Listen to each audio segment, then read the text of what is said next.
China is unbelievable for Western people because China is so populous and so homogeneous. Almost 1.4 billion people speak one language and live in the exactly same culture. Is this true? Of course no.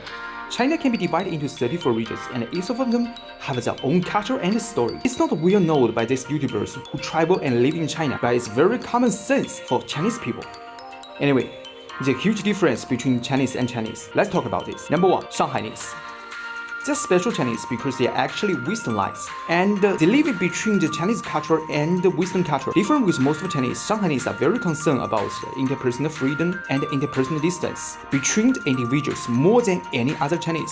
They are more sophisticated to live in the multicultural society than most of Chinese people because generally speaking, Chinese only have some common address for all of foreigners. It's called 老外 or 外国人. This is really annoying people because no matter where you come from, no matter where you are American, Africans, Indian, or Japanese. You are just divided into one simple group. But Shanghainese is exceptional. They know the exact difference between different people and have a better knowledge to get along with more than any other Chinese. What's more, Shanghainese man is also be addressed by Chinese as little man, and incredible parts of Chinese even think the Shanghainese man is lack of authority in front of their wives. But Shanghainese argue that it's because they believe in the gender equity and respect the wives more than any other regions. Number 2. Sichuanese. The Sichuan is a magical place in China. It's surrounded by the mountains. Due to the difficulty of transportation and communication, the Sichuan has very unique way of living. Sichuan is famous for its slow pace of life and the different sense of time. If you live with Chinese, you will know. The Chinese people are pretty nervous in the daily life and always on rush. Sichuanese tend to be more enjoying the slow pace of life. The cuisine culture is famous for the hot pot, and hot pots is an icon of slow pace of life. Number 3. Zhejiang. This region is well known for their entrepreneurship and private business.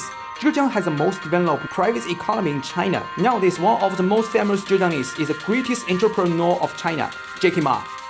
Why these people are different because China used to be a farming society for thousands of years, but Zhejiang later field plant crops.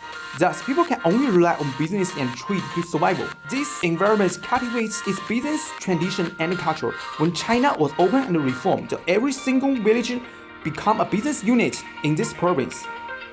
The business is run by family and relatives. The way they organize are very traditional, but they are very innovative and flexible. Finally, the village business dominates the local economy. Number 4. Northeasters. There are 3 provinces consist of this region, and the culture of these 3 provinces are highly consistent because the residents are all new immigrants of this land. The Great Wall is inside the China's territory. The place on the north of Great Wall is called Guanwai, which means outside the entrance.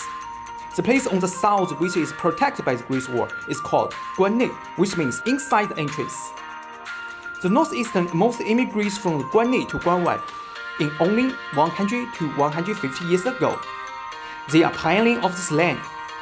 This immigration movement is called 闯关东, which means brave journey to the northeast. It's very like the Western world movement in American history, but the number of immigrants is more than 40 million people. It also generates great romance and story, just like American Western story and movies. The Northeastern are typical immigrants, tend to be more outgoing than most of Chinese and easygoing to strangers, and more happy to express themselves. They even dominate the Chinese comedy industry. They can be the best exceptional cases to break all of the stereotypes about Chinese.